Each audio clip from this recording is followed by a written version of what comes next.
Hello, everybody. I am Mrs. Poppet, and this is my place. I have a story today that I think you may like very much. And since you decided to come join me, I'm really hoping you do. Today's story is Thumbelina. Have you ever heard that story? It's quite good. I think we'll read it now. Thumbelina. There once was a woman who wished very much to have a child, but she could not obtain her wish. At last she went to a fairy and said, "I should so much like to have a little child. Can you tell me where I can find one?" "Oh, that can be managed easily," said the fairy. "Here's a barley corn of a different kind of those that grow in the farmer's field what the chickens eat. Put this one in a flower pot and see what happens." "Thank you," said the woman, and she gave the fairy 12 shillings, which was the price of a barley corn. Then she went home and planted it, and immediately there grew a large, handsome flower, something like a tulip in appearance, but its leaves were tightly closed as if it were still in a bud. "It is a beautiful flower," said the woman, and she kissed the red and golden colored leaves.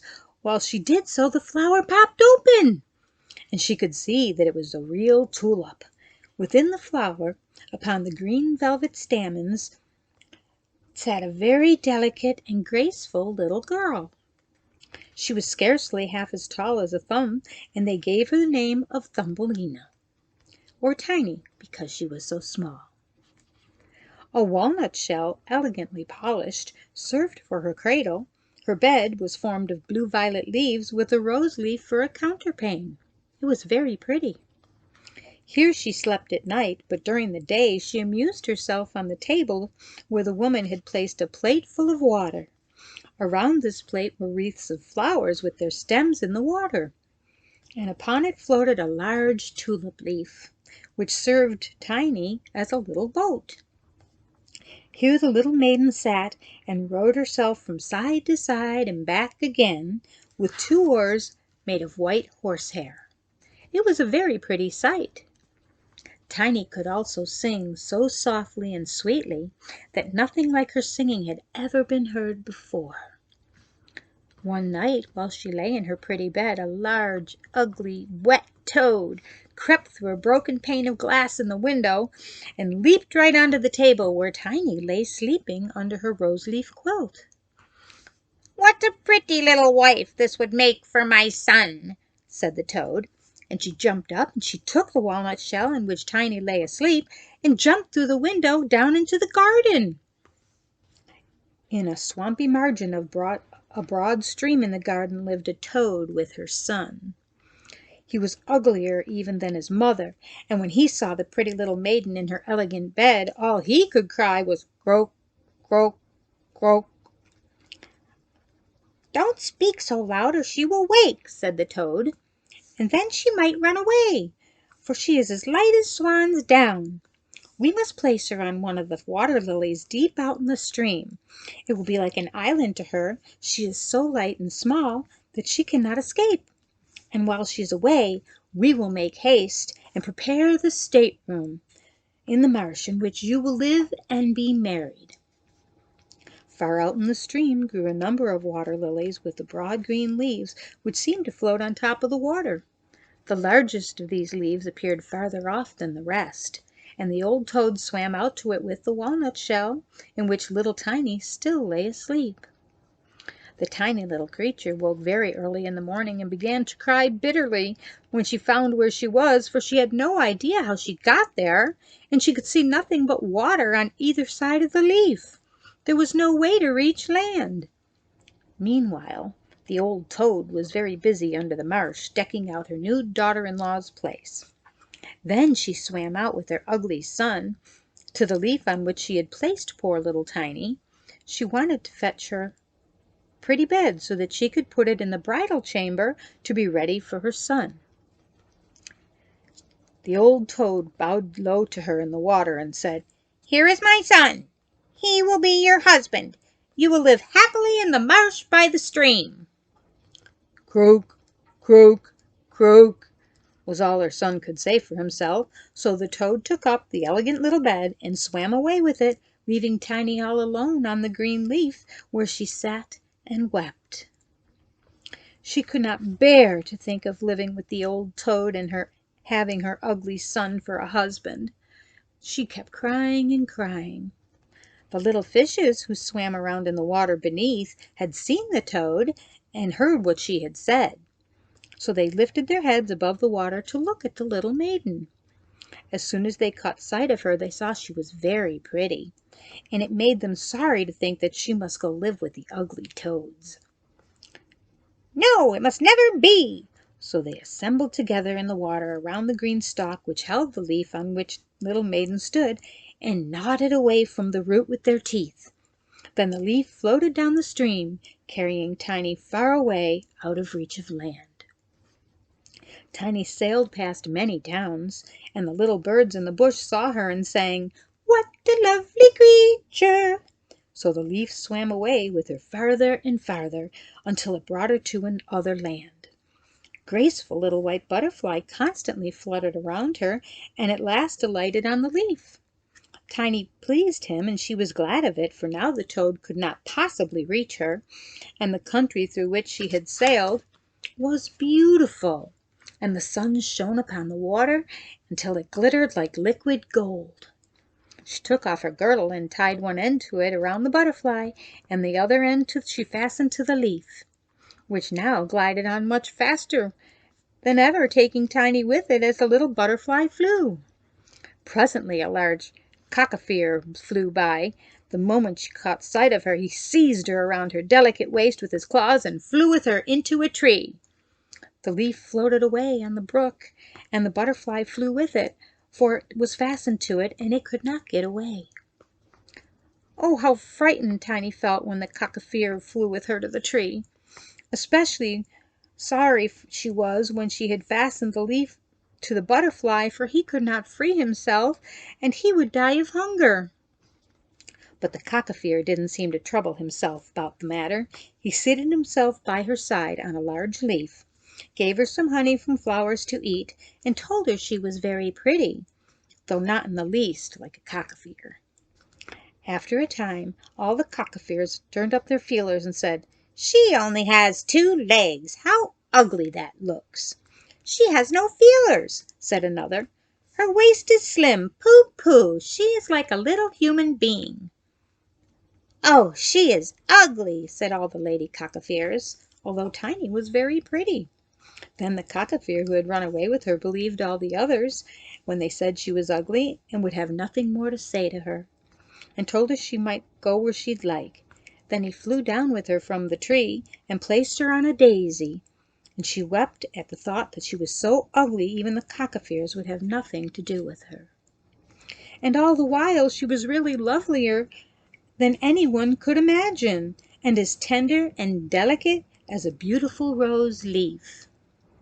During the whole summer poor little Tiny lived quite alone in the wide forest.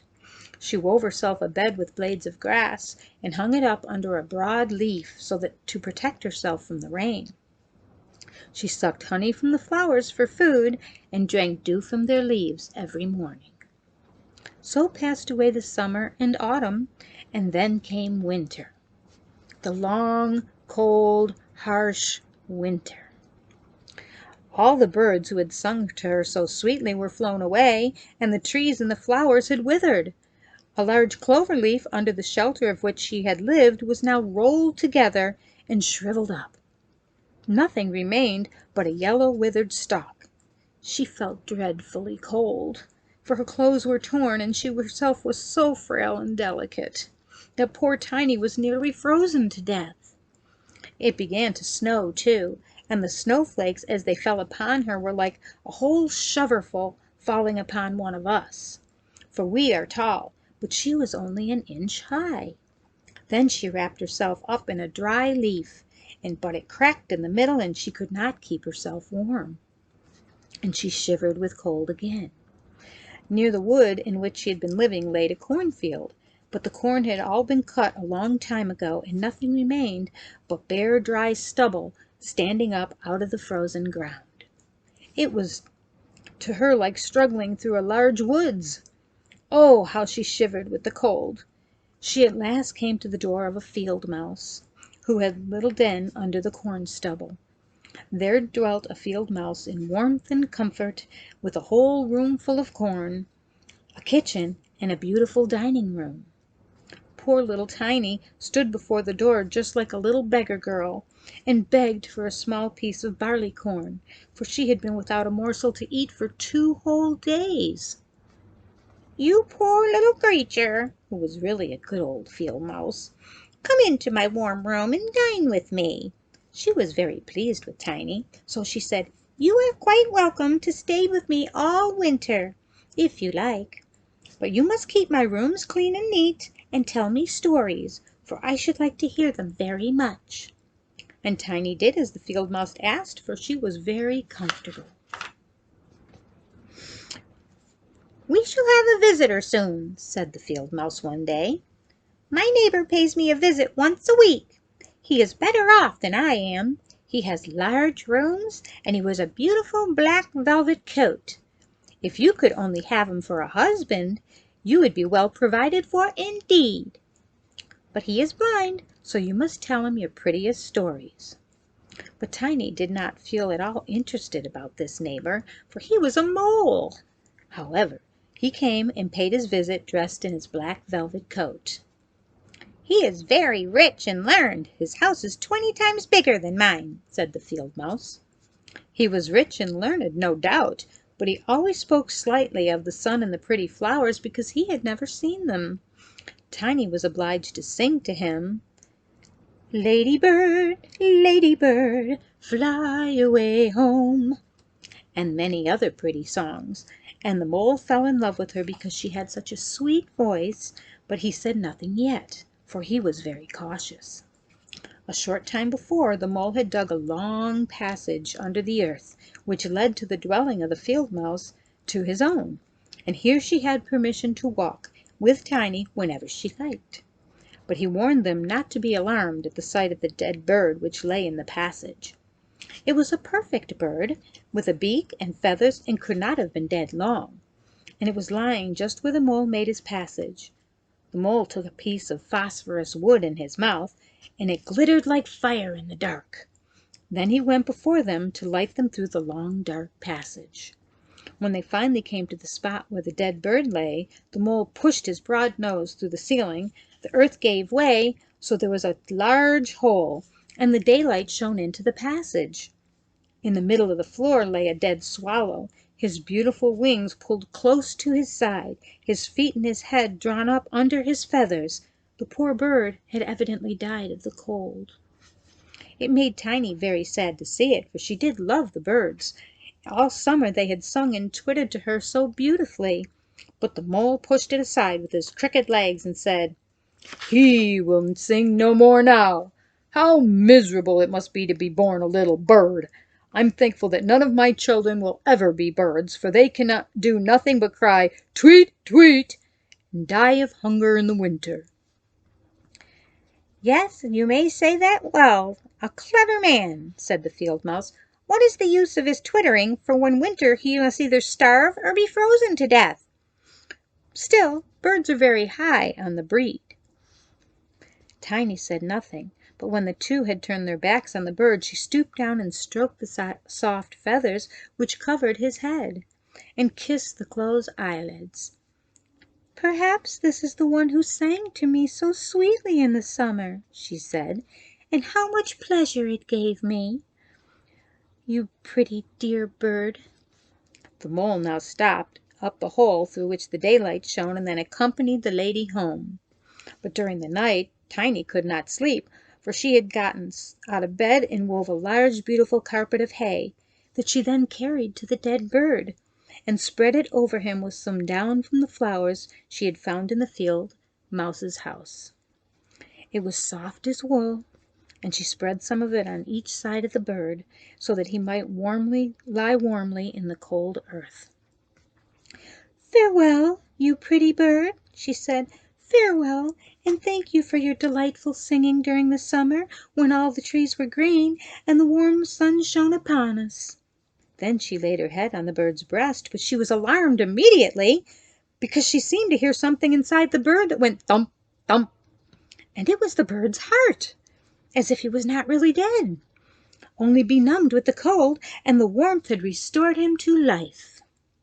In autumn, all the swallows fly away into warm countries, but if one happens to linger, the cold seizes it, and the swallow becomes frozen, and falls down as if dead.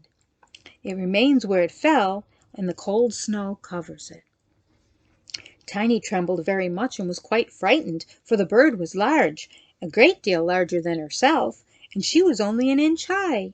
But she took courage and laid the wool more thickly over the poor swallow, and then took a leaf which she had used for her own counterpane and laid it over the head of the poor bird. The next morning she stole out to see him again. He was alive but very weak.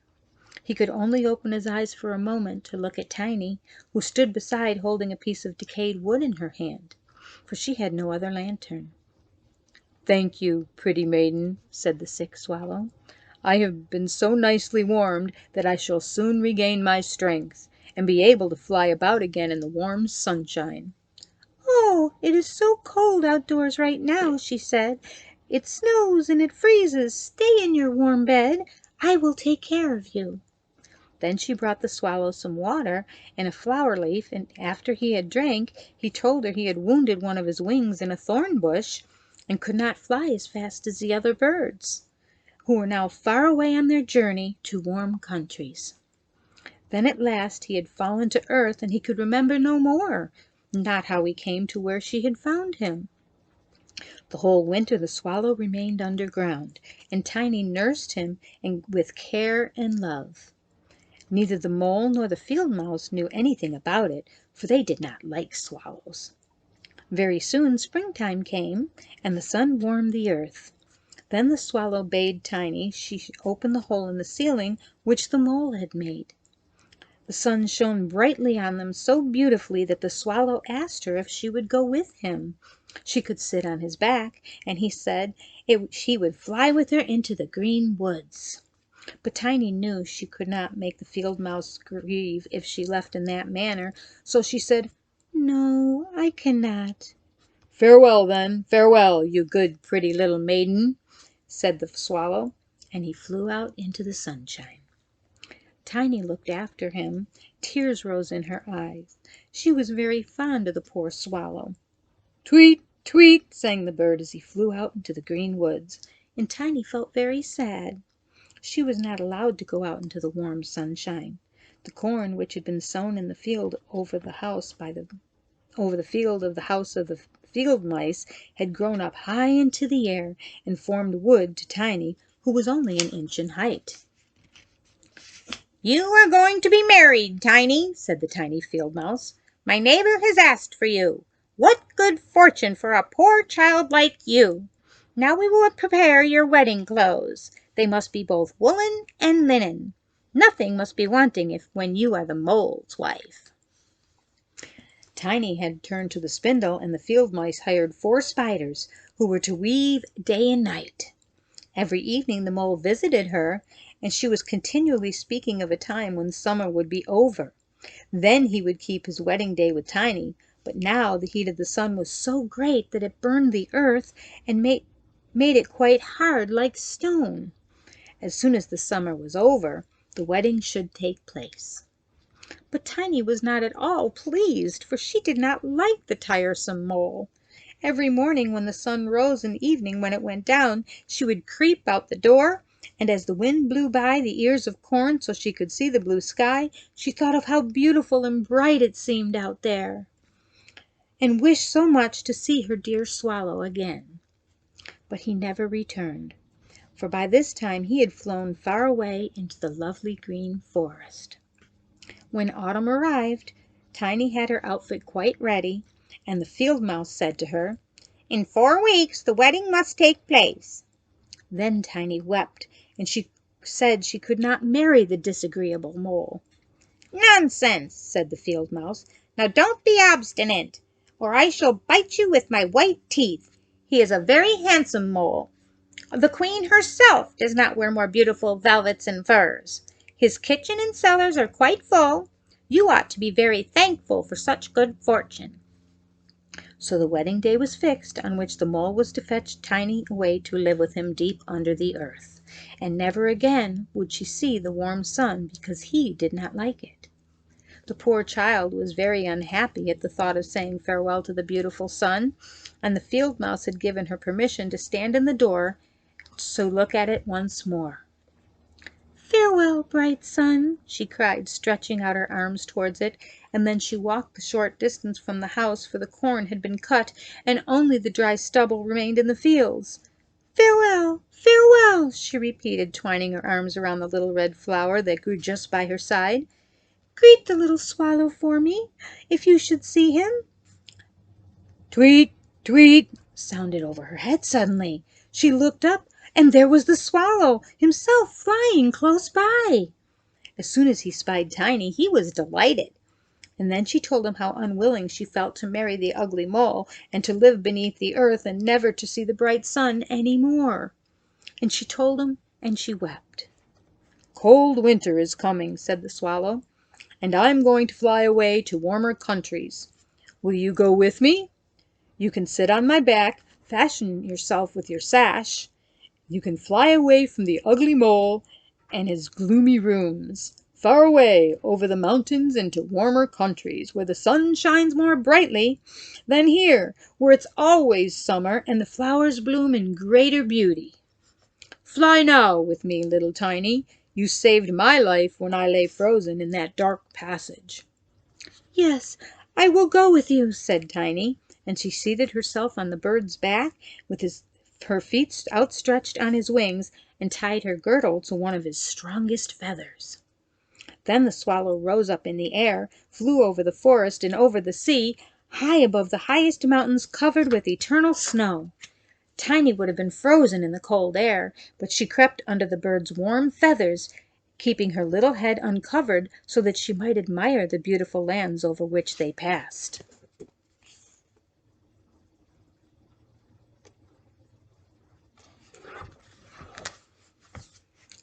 At last they reached the warm countries, where the sun shines brightly, and the sky seems so much higher than the earth.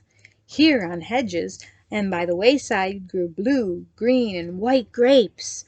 Lemons and oranges hung from the trees in the woods, and the air was fragrant with myrtles and orange blossoms. Beautiful children ran along the country lanes, playing with large gay butterflies, and the swallow flew farther and farther, and every place seemed more and more lovely. At last they came to a blue lake, and on the side of it, shaded by trees of the deepest green, stood a palace of dazzling white marble, built in the olden times. Vines clustered around its lofty pillars, and at the top were many, many swallows' nests. Clustered in one of these was the home of the swallow who had carried Tiny. "This is my house," said the swallow, "but it would not do for you to live there. You would not be comfortable. You must choose for yourself one of these lovely flowers, and I will put you down upon it. Then you shall have everything you can wish to make you happy." "That would be delightful," she said, and clapped her little hands for joy. A large marble pillar lay on the ground, which, in falling, had been broken into 3 pieces. Between these pieces grew the most beautiful large white flowers, so the swallow flew down with Tiny and placed her on one of the broad leaves. But how surprised she was to see in the middle of the flower a tiny little man, as white and transparent as if he had been made of crystal. He had on a gold crown and had delicate wings on his shoulders, and was not much larger than Tiny herself. He was the angel of the flower, for a tiny man and a tiny woman dwelled in every flower, and he was the king of them all. "Oh, how beautiful he is!" whispered Tiny to the swallow. The little prince was at first quite frightened as the bird, who was like a giant compared to such a delicate little creature as himself. But when he saw Tiny, he was delighted, and the thought of her the prettiest little maiden he had ever seen. He took the gold crown from his head and placed it on hers, and asked her name and if she would be his wife, the queen over all the flowers. This certainly was a very different sort of husband to the son of the toad or the mole with his black velvet fur, so she said yes to the handsome prince. Then all the flowers opened, and out of each came a little lady and a little lord, all so pretty it was quite a pleasure to look at them. Each of them brought Tiny a present, but the best gift was a pair of beautiful wings, which had belonged to a large white fly, and they fastened them to Tiny's shoulders. There was much rejoicing, and the little swallow stood up. The little swallow who sat above them in his nest was asked to sing a wedding song. Sad, for he was so very fond of Tiny, he would have liked to never part from her again. The prince said, "You must not be called Tiny any more," said the spirit of the flowers. "It is an ugly name, and you are so very pretty. We will call you Maya." "Farewell, farewell," said the swallow with a heavy heart, as he left the warm countries to fly back to Denmark. There he had a nest over the window of a house in which dwelt the writer of fairy tales. The swallow sang "Tweet, tweet," and from his song came the whole story.